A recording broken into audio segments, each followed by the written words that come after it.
Jirra jirtuu daawwattootaa fi kabajamtoota jaallattoota waa'ee biirraa qophii caayaa marii qabannee isiniif dhiyaanneeti jirra. Qophii caayaa marii keenyaan shamarroota lama qabannee isiniif dhiyaanneeti jirra. Isaanis aadde Leelloo fi akkasuma aadde Shubbee jedhamanii kora sabaa jiraa kanaaf gaafa 22 darbii irratti koree hojii raawwachiiftuu sabaa kana keessaa nama tokko akkasumas koree qindeessituu kora sabaa kana keessaa mee akkasuma Shubbee fi Leelloon waamicha keenya yeroo waayibbiitti yeroo keessan aarsaa gootanii affeeramuu keessaniif maqaa daawwattoota waayibbiitiin guddaa galatoomaan isiniin jira. Galatoomii ati isaatti daraartu. Galatoomii daraartu hedduu isin galateeffanna. Tole isinis guddaa galatoomaa yeroo keenyatti fayyadamuudhaan kallattumaan karaa hangaafi fi deebii kan seenu ta'a. Mee Leelloo dura sirraa hin eegalaa gaaffiin tokko maratti gaafadhu. Kaayyoon kora sabaa yeroo ammaa qopheessuuf jirtan kun maali mee? Kaayyoon kora sabaa kun ni dhaga'ama? Ni dhaga'ama. Baay'ee galatoomii daraartu gaaffii baay'ee gaariidha. Kaayyoon kora sabaa kun bakka itti Oromoo hundumaa daayaspooraa keessa jiru yookaan biyya alaa jiru walitti qabudha. Walitti qabee bakka Oromoon itti taa'ee mari'atu akkuma beektu irraa jalqabuudhaa fi global gumii idil addunyaa hawaasa Oromoo kuni agoobara Oromoo hundumaa hawaasa daayaspooraa keessa jiru addunyaa walitti qabu. As keessatti akka agoobara kana jalaatti bakka Oromoon dhufee itti mari'atee egeree isaa itti waliin haasa'u. Kun immoo nama guddaa xiqqaa Oromoo dubartii dhiiraa qeerroof qarree beekaa hundumaa walitti waamee teenyee egereen keenya maal ta'uu qaba, maal garamitti deemuu qabna, garamitti deemuu dandeenya isa jedhu bakka itti mari'atu. Kanuma baay'ee wanti guddaan keessaa kuni bakka itti Oromoon dhufee walitti haasa'u siyaasa adda addaa keessaa amantii adda addaa keessaa yookaan dhiira dubartii hundumaa walitti qabaa jechuudha. Tole Leelloo guddaa galatoomii gaaffiin si gaafadhe irratti waan hedduu kaastee jirta. Akkasuma amma gara Shubbeetiin deebi'aa. Shubbee mee kora qopheessu jirtan kana maaltu akka qopheessitaniif isin kakaase? Aya gaariidha. Wanni takka guddaan kora kana qopheessuun nu kakaafte qabsoo Oromoodha amma bakkuma hundattuu yoo laalle biyya keessaayis taanaan biyya alaa keessaayis taanaan qabsoo adda faffacaatee bakka bakka namuu waanuma danda'u adda faffaca'insaan waan danda'u godhu jiru malee namni walitti dhufee wal dhagahee wajji dalagee waa godhu jiru hin jiru. Kanumarraa kan ka'e kanuma uummata Oromoo walitti qabnee karaa tokko wajji sossoonaa yaada jedhurraa kaanee kora kana qopheessu seenne kaayyoon teenya guddoonis takka tanuma uummata Oromoo akkamiin walitti qabnee waliif finnee akkamiin gurmeessinee karaa tokko sossoofnaadha. Tole guddaa galatoomi. Mee ammas sittiin deebi'aa Leelloo gaaffiin ani ammas si gaafachuu barbaade kora kana yeroo kanatti eenyutu adda durummaadhaan qopheessaa jira? Akkasumas korri kun bakki inni itti qophaa'u eessa iddoo waan jirurratti si gaafachuu barbaade? Baay'ee galatoomee daraartu gaaffii gaariidha. Adda durummaadhaan koree kana yookaan immoo gumii kana kora kana kan qopheessaa jiru Oromoo hundumaatti dhugaa dubbachuudhaa fi egaa nuti hawaasa gumii idil addunyaa Oromoo kun kan walitti qabame geggeessitoota hawaasaa addunyaa keessa jiranii Eeroopiirraa, Awustiraaliyaarraa, Ameerikaarraa kan walitti qabamanii isaanuma keessaa warruma hawaasa keessa jirutu adda durummaadhaan egaa akkuma isin jedhe geggeessitootatu kana walitti qabee agoobara kana walitti qabee geggeessitootuma sana keessaa immoo gurmuu garaagaraa keessaa warra qeerroof qarree keessaa dubartoota keessaa dhiirota keessaa hawaasuma keessaa walittuma qabameetuma deemaa jira. Egaa adda durummaa yeroo jettu akkuma geggeessotatti akkuma warra kana walitti qabanitti walumaan dalagaa jirra. Wanti kun dhimma keenya hundumaa waan ta'eefi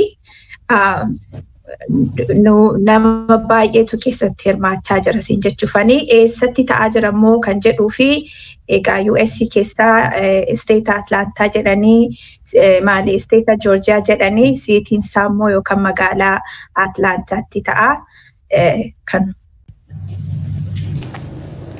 Tole guddaa galatoomii leelloo amma gara shubbeettiin deebi'aa.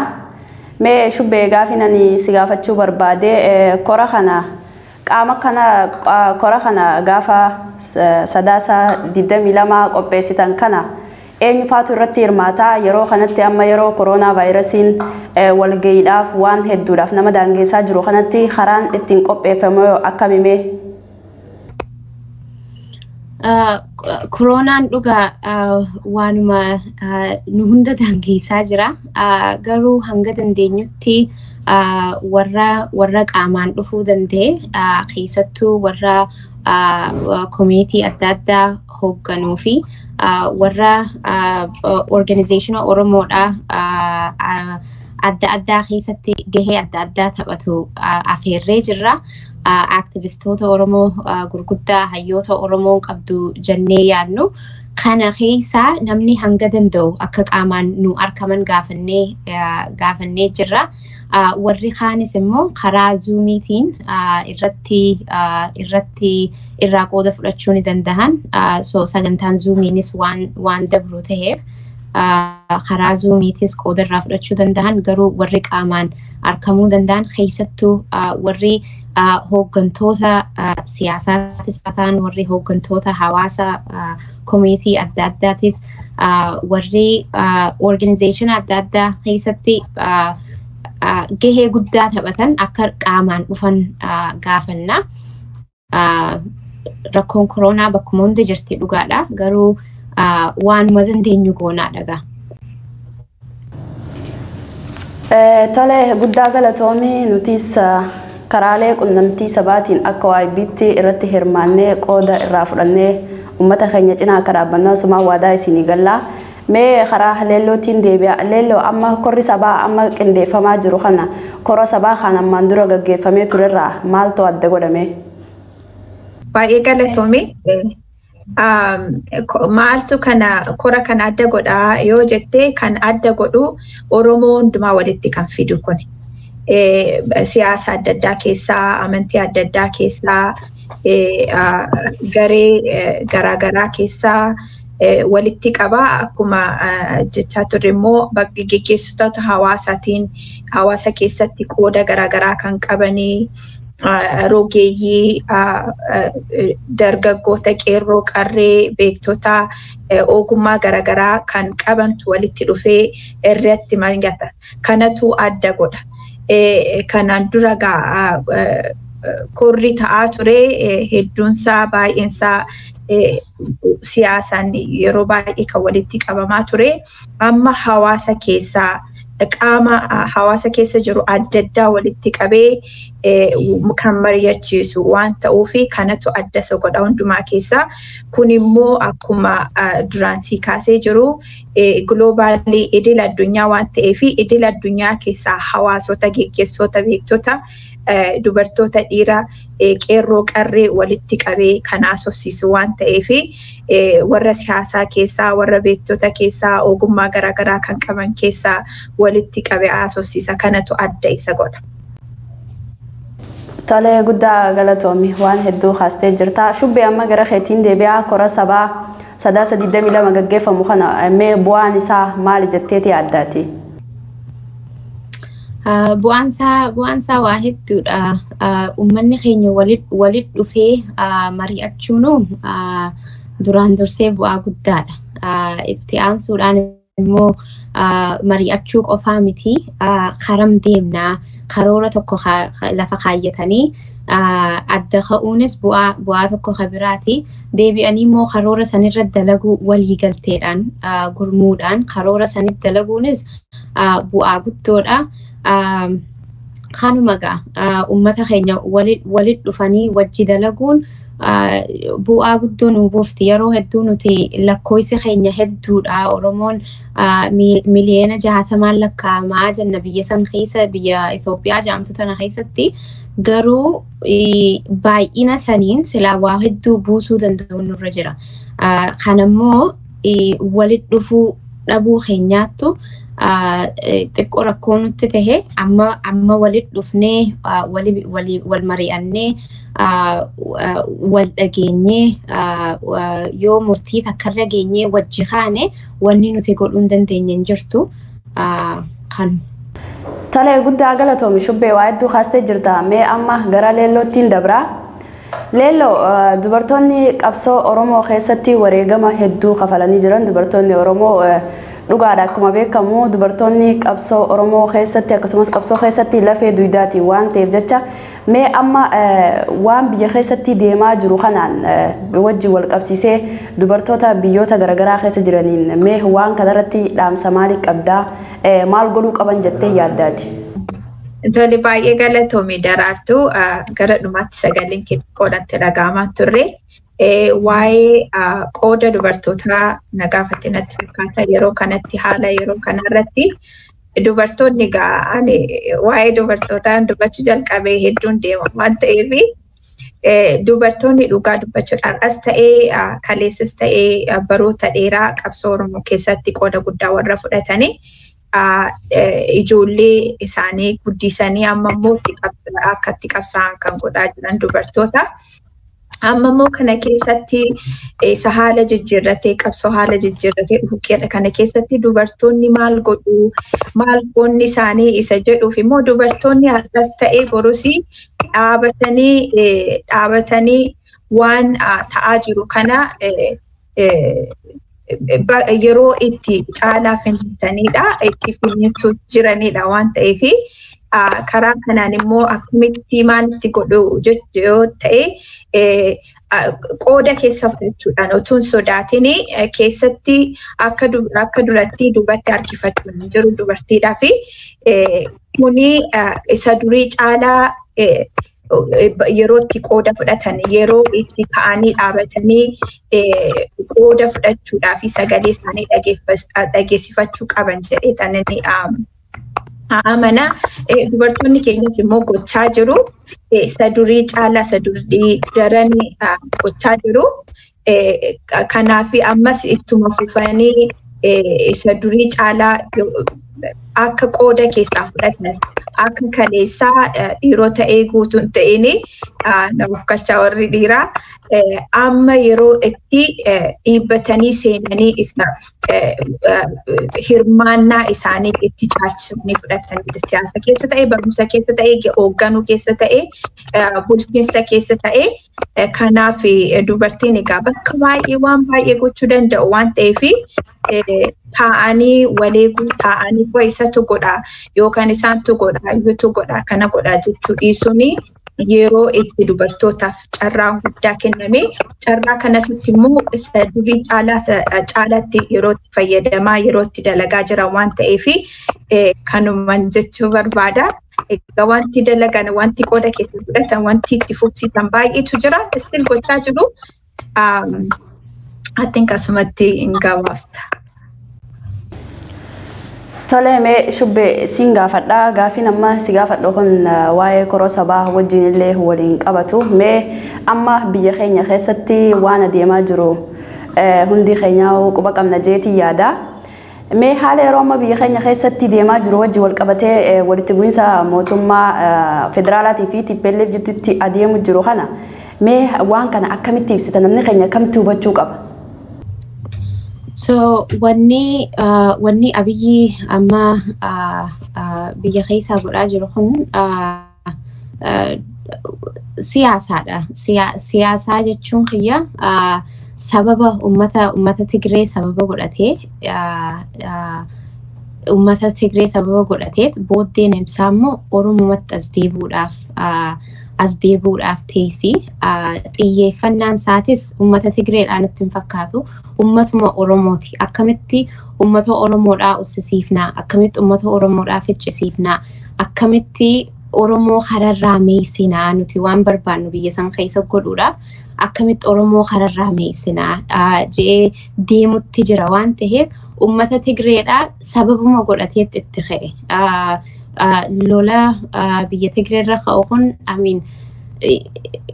Tigree akkuma reefu jee sababa godhate malee Tigreedhaaf deemutti hin jiru. Tigreen uummata biyya Itoophiyaa san keessaa uummata if danda'e hanga guddaa tokko haalaan if danda'anii uummata autonomous jedhanii jiraatanii saniif waan ta'eef Oromoon if irraanfachuus hin qabu, ifis dagachuus hin qabu, kaayyoo isaaniitis irraanfachuu hin qaban. Immoo siyaasaa taphachuu danda'uudha qaban. Siyaasaa jechuun afaan Ingiliffaatiin hin jedha. Politics jechuun ummanni politikaa taphatu yeroo garii as goraa, yeroo garii achi goraa, garuu waan deemuuf san hin irraanfatu. Nuti amma Tigree tunis deemaa jiraattu, lolli banamoo kunis oduma jiraatu teenya irraanfachuu hin qabnu, teenya san maal akka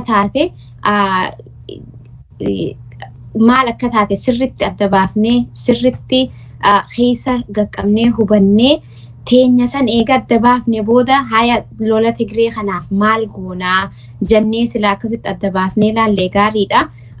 Akkuma geema adda taphatantu jira. Uummanni siyaasaa keessa yeroo dheertuudhaaf ture tapha isaan taphatan kanas nutis wajji taphachuu danda'utu qaba. Lolli uummata Tigreerra baname kun sirrii miti.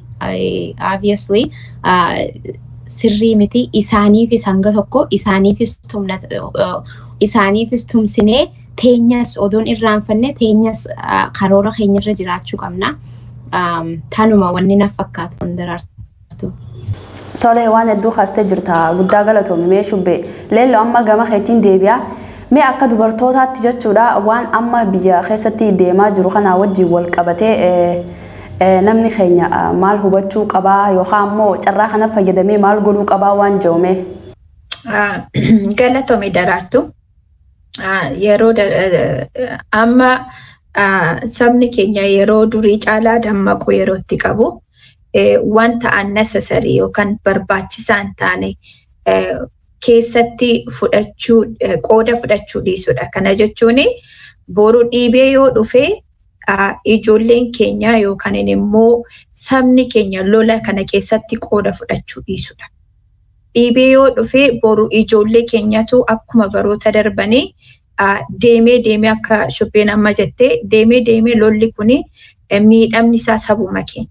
Miidhamni isaa ijoolleedhuma keenya waan ta'eef amma danda'ametti qooda keessaa fudhachuu dhiisonni akka malaanatti fakkaataana. Maaliifuu wanta bu'aa unnecessaryidha. Lolli kuni wanta barbaachisaa hin taane yeroo kanatti distractionidha malee wanta baay'ee wanta hojjechuu qabu mootummaan kun wanta sirreessuu qabu wanta baay'ee qaba ture. Lolatti dhaquun waan barbaachisaa hin taane biyyattii sanaaf barbaachisaa miti, sabaaf barbaachisaa miti. Kanaaf waan kana keessaa qooda fudhachuu dhiisudha bakka. Akkuma amma shubbeen kaaftee wanti kuni yaadicha sidetrackii gochuu yookaan immoo karaarraa maqsuu qabsoo Oromoo ta'ee waan biyyatti deemu waan ijoollee keenya irratti waan saba keenya irratti ta'u yaada irraa butanii yaada irraa distract gochuudha waan ta'eef distract yookaan yaada achirraa kaasanii waan biraa irratti akka haasa'amu akka dubbatamu gochuudha waan ta'eef kanarraa of eeggatee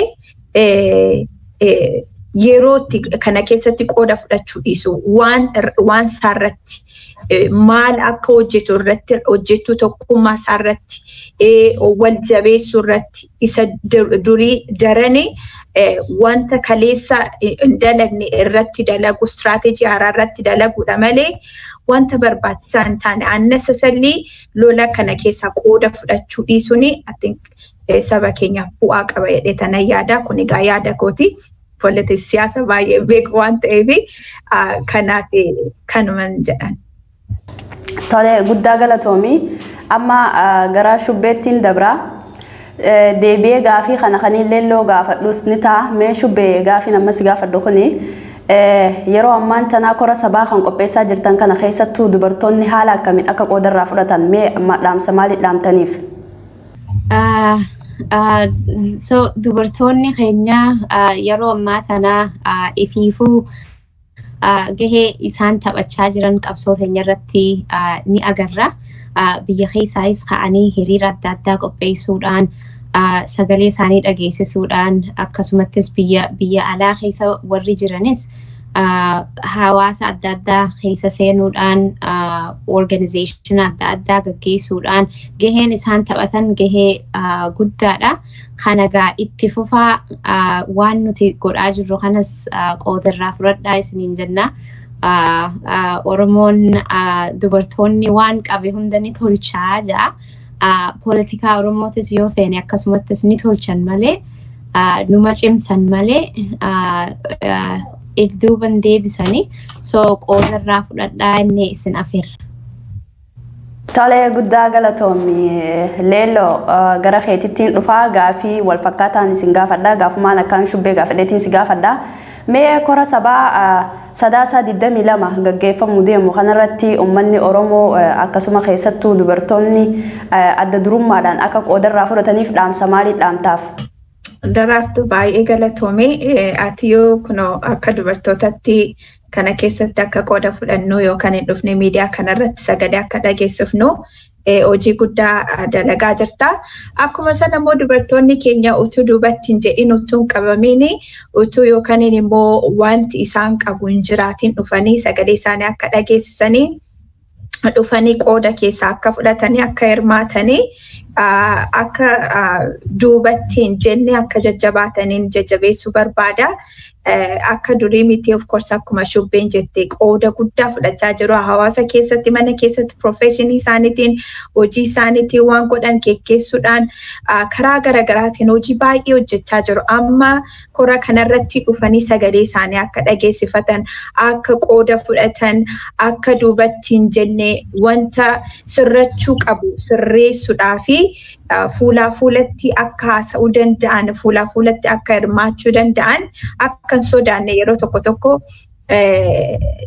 wanta ta'aa jiruun intimidate taana yookaan immoo sodaannee duubatti deebina. Kana booda dubartoonni akka sodaachuu hin qabne akka jabaatanii adda durummaadhaan geggeessuudhaaf fudhachuudhaaf akka hiriiranii kanarratti immoo kora kanarratti akka dhufanii nurratti inni waliin hirmaatanii asumaan waamicha keenya dhiyeessuufiin barbaada. Hedduu waan gochaa jiraniif immoo isaan galateeffannaa.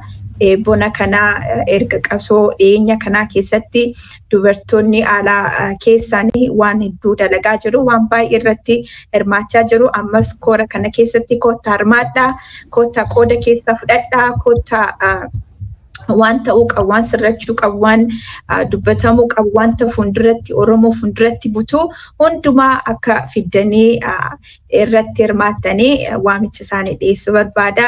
Baay'ee galatoomii Daraartuu atis welcome irratti akka qooda fudhattuun asumaan waamicha keenya si dhiyeessa. Galatoom. Tole guddaa galatoomii nutis akkuma dura siin jee akka IBT qophii kora sabaa sadaasa 22 gaggeeffamu kana nutis akka IBT irratti ni hirmaannaa qooda isin wajji fudhannaa. Amma gara dhumaatitti waan deemnee jirruuf jecha yeroo keenyatti fayyadamuudhaan ammallee Leelloo atummaan itti fufii uummata Oromoo waan amma biyya keessa deemaa jiru wajjin wal qabatee uummata Oromoo biyya keessaatii fi biyya alaa dhaamsa yookaan yaada qabdu amma carraa sii kenneetiin jira asumaan itti fufadhu. Baay'ee galatoomii Daraartuu. Egaa yeroo kana wanti nu barbaachisu sakaleessaa akka kaleessaatti wal'eensuu dhiifnee teenyee yeroo itti mari'achuu qabnu. Warra siyaasaa yoo ta'e, beektota yoo ta'e, ogummaa garaagaraa kan qaban yeroo itti waliigallee alaa walgalchinu yeroo baay'een jira.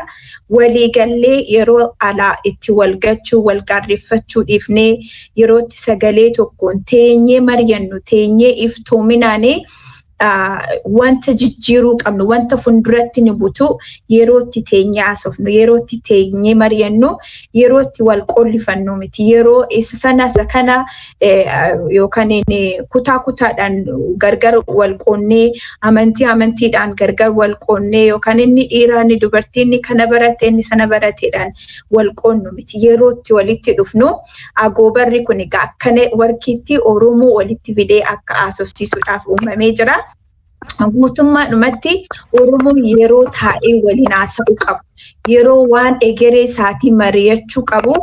Kaleessaa jenna miti haaraa adda durummaadhaan tokkummaadhaan yaada qajeelaadhaan wal dhaggeeffachuudhaan gurra walii kennuudhaan yaada qalbiitiin wal ilaaluudhaan dalaguudhaan immoo wanta haasa'anii hojiirra oolchuudhaan yerootti taa'ee mari'atu waan mari'ate sana yerootti hojiirra oolchuu qabu jedhee tanan waamicha godheessa. Kanuma yeroo action irratti waan haasa'aa baanee waan barataa baanee waan hayyoonni keenya nutti kennan hundumaa bakka hojiidhaan yerootti jijjiiruu qabnu yeroo mari'achuu qabnu yeroo walitti dhufuu qabnu yeroo tokkummaa keenya Oromummaa keenya cimsachuu qabnu jedhee tanan yaada kanammoo inuma goona kanarratti immoo hirmaachuun kanarratti immoo haasa'uun walitti dhufuun wanta addaddummaa keenya dhiphisuun tokkummaa keenya bal'ifachuun guddifachuun kunuunfachuun kan kootiif kan keetii kan keenya kan saba Oromooti kan keenya. Kanuma jechuu barbaada galatoomii Daraartuu.